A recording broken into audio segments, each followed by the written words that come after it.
The Lottie Project by Jacqueline Wilson is one of her earliest forays into historical children's fiction. I can't quote exactly from her bibliography that it's her earliest, but I would definitely say it's one of her first attempts.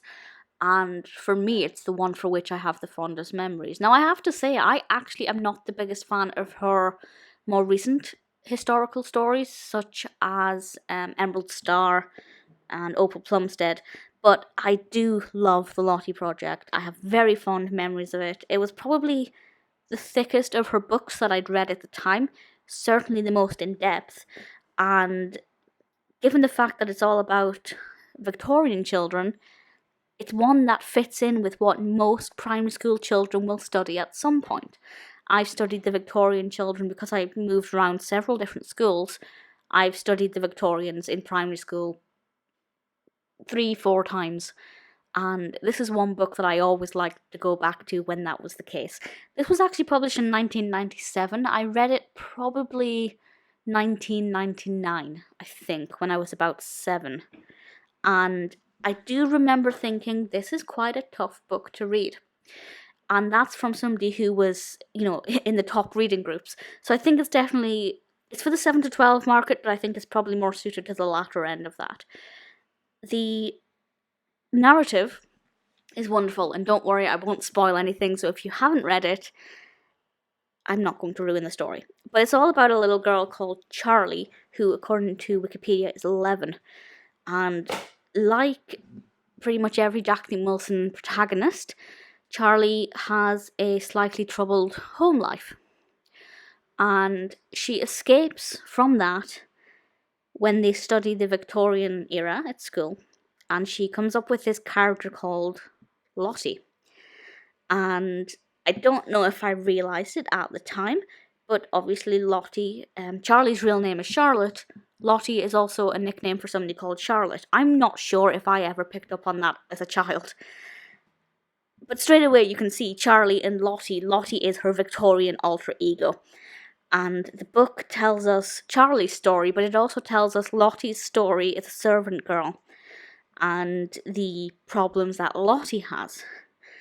And it's really interesting to see the dichotomy between the Victorian child and the contemporary, or what would have been contemporary 90s child. And I think it really helps the reader to feel like they're not alone, and if they have problems, they can speak out. But also, it's fantastic to escape into the past. I'm not sure if that's the message Wilson was going for, but that is something I love. I love historical fiction, I love reading history magazines, and I love reading historical dramas, watching historical drama films. And I think the element of escapism is fantastic, and that is 100% what Charlie is doing here with the character of Lottie. And I think the contrast is so brilliant. As I said, it's probably one of her more intricate for that age bracket. It's not intricate in terms of being, I guess, mature. For example, it's obviously nothing like her Girls series or her Love Lessons or Kiss. But I do remember thinking the language was quite developed. Well, maybe my thoughts weren't quite so sophisticated at the time, but I remember it being much more of a challenging read than, say, The Cat Mummy or Sleepovers or the Worry website. So I definitely personally feel like it's more suited to children slightly older than 7. I think the first time I studied the Victorians, I was 8. And I actually read this, I think, just before that, and then I would have revisited it again. But I think it's a fantastic companion for when young children do study the Victorian era at school, and it really encourages them to get involved in their own projects at school as well. And if they want to come up with a character of their own Victorian alter ego, I think that's beautiful. But having Charlotte Charlie and Charlotte Lottie, I really wish I'd picked up on that when I was younger. It's brilliant. It's so lovely. It's a fantastic, emotional, unfortunately probably relatable for a lot of children novel that is so easy to become absorbed in. And there is nothing about it that I did not like then. Upon reflection now as a 28-year-old, I think it is a wonderful piece of children's literature. It's got so many levels to it, and it just interweaves so much. It's fantastic for use alongside the school system. It's brilliant as a piece of escapism. It's fantastic for allowing children to feel like they're not alone. It's brilliant for encouraging creativity with coming up with your own characters, imagining the past. Obviously, it's educational.